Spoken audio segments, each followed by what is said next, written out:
Ahojte, dnes máme veľmi zaujímavú tému.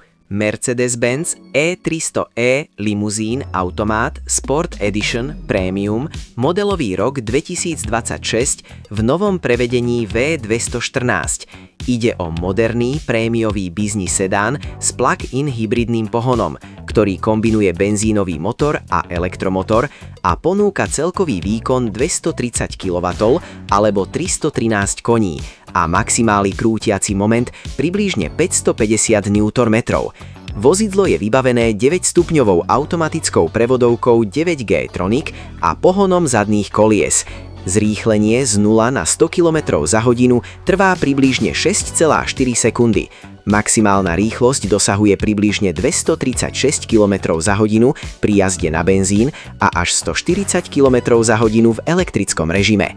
Lítiovo-ionová batéria s kapacitou 25,4 kmh umožňuje elektrický dojazd 97-115 km podľa cyklu VLTP, čo robí vozidlo veľmi vhodným na každodenné jazdenie bez spotreby paliva.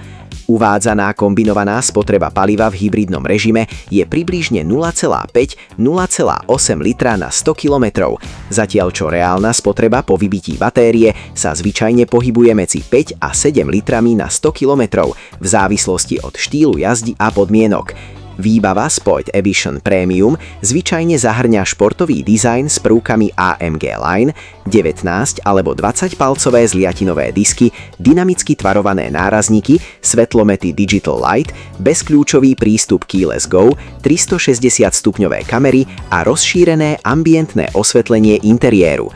Interiér ponúka najnovšiu generáciu multimediálneho systému MBX s možnosťou MBX Superscreen a prémiový audiosystém.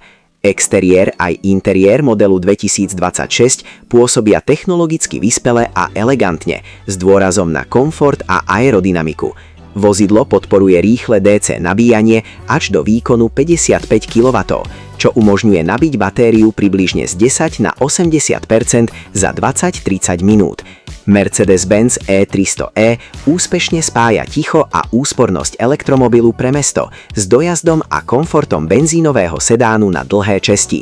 Ďakujeme za sledovanie, špeciálne poďakovanie za lajky, prihláste sa na odber, ak máte radi autá. Dovidenia.